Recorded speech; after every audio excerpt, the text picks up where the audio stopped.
जे शेतकऱ्यांसाठी आम्हा लोकांसाठी व वर्तकांसाठी म्हणून जे काही सोसायट्या काढण्यात आली होती त्यामध्ये ते 5 सोसायटीज आता ऑलरेडी बुडलेल्या आहेत। त्यामध्ये Belgaum district vegetable grower sellers purchasers cooperative society, Belgaum wholesale vegetable merchant pulp multipurpose cooperative society, Shri Kapilnath credit Souharda Sahakari limited, मे Jai Kisan wholesale vegetable merchant association, Sankalp credit society limited असे जे काही आता सोसायटीचं नाव मी घेतलेलं आहे। ह्याच्यामध्ये फ्रॉड झालेलं आहे। जे कोणी लोक शेतकरी व आम्हा लोक वगैरे जे काही तिकडे पैसे आणि वर्तक लोक पण त्याच्यामध्ये पैसे ठेवलेले आहेत, परत पैसे मागितल्यानंतर त्यांनी पैसे देण्यात विफल झालेले आहेत म्हणून सांगू इच्छितो।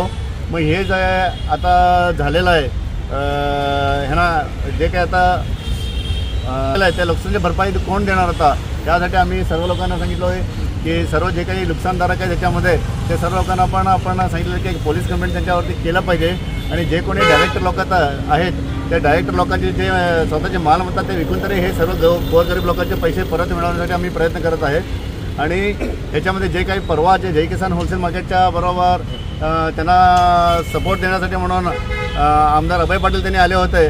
अभय पाटीलला जर लाजलज्जा असली तर असलं काम त्यांनी केलं नको पाहिजे होतं। त्यांनी जय किसानचे बलाढ्य जे बंडवाळाशाही लोकांच्या बरोबर आहेत, काही शेतकरी बरोबर आहे म्हणतात। हे बघा ते आता हे शेतकरी लोक आहेत, हे शेतकरी आहेत, त्याच्यामध्ये हमाल आहे, त्याच्यामध्ये वर्तक पण आहेत। हे लोकांना लुबाडलेल्या लोकांच्या बरोबर तुम्ही थांबलेलं हे लोकांना पण मी सांगू इच्छितो। म्हणजे असं लोकांच्या पाठीमागे थांबवून तुम्ही उलट दुसऱ्या लोकांना विचारते की मान मर्यादा काय, तुम्हाला मान मर्यादा आहे तर असं काम तुम्ही केला नसता म्हणून मी तुम्हाला सर्व लोकांमार्फत तुम्हाला मी सांगू इच्छितो।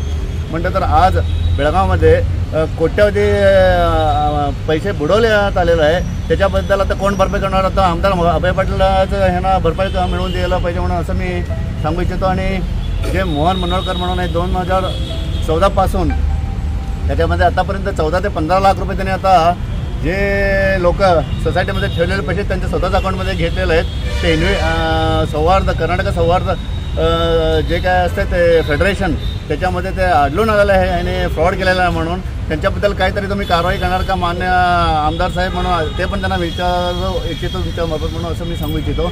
आणि आता येत्या काळात जे कोणी अजूनही याच्यामध्ये जे कोणी गुंतवलेला लोक आहेत, FD ठेवले असणार किंवा RD ठेवले असणार किंवा सेव्हिंग्स अकाउंटमध्ये वगैरे जे कोणी पैसे ठेवले असणार ते सर्व लोक मार्केट पोलीस स्टेशनमध्ये जाऊन एक कंप्लेंट द्यावा म्हणून असं प्रत्येक लोकांनी इंडिव्हिज्युअल कंप्लेंट द्यावा म्हणून असं मी सर्व लोकांना अपील करतो। आणि तुमचं जे बुडलेले पैसे ते परत मागवण्यासाठी तुम्ही प्रयत्न केला पाहिजे। तुम्हाला जे काही सपोर्ट पाहिजे ते बेळगावकरांतर्फे आम्ही आणि राजू टप्पणसारखे लोक तुम्हाला मदत करायला तयार आहेत म्हणून मी सांगू इच्छितो। धन्यवाद, नमस्कार।